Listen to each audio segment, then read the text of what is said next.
Hi guys, I'm Rich. Let's go through my top 5 things to watch for the week ahead in markets. Number 1. ECB rate decision. The Euro-US dollar pair double bottomed at 1.035 in the last week as the dollar rally paused for breath. This was following ECB President Christine Lagarde predicting Europe will see positive interest rates later in the year. ECB officials will now need to follow through and convince the market that they are ready to tackle record Eurozone inflation. If they don't, this big level could easily give way to the downside. Number 2.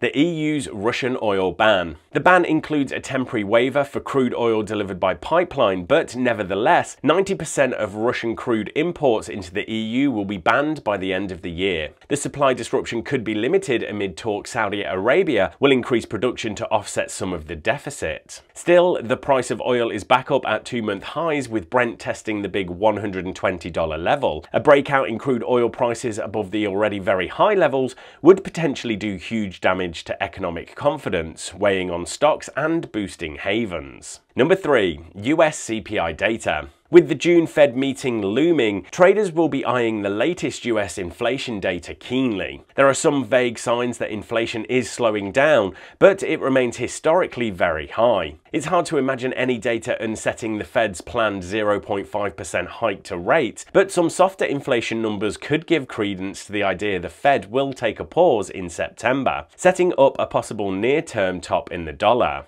Number 4. RBA rate decision. Futures markets put the chance of a 0.4 percentage point rise at this week's meeting at 80%. Those odds are up over the last week following Australian Q1 GDP data that topped expectations, and the so-called GDP implicit price deflator, a measure of inflation, rose by 2.9% in Q1 alone, its fastest quarterly increase since 1988. Added to these seemingly bullish fundamentals, a long-term head and shoulders top pattern in the Australian US dollar forex pair looks like it has failed.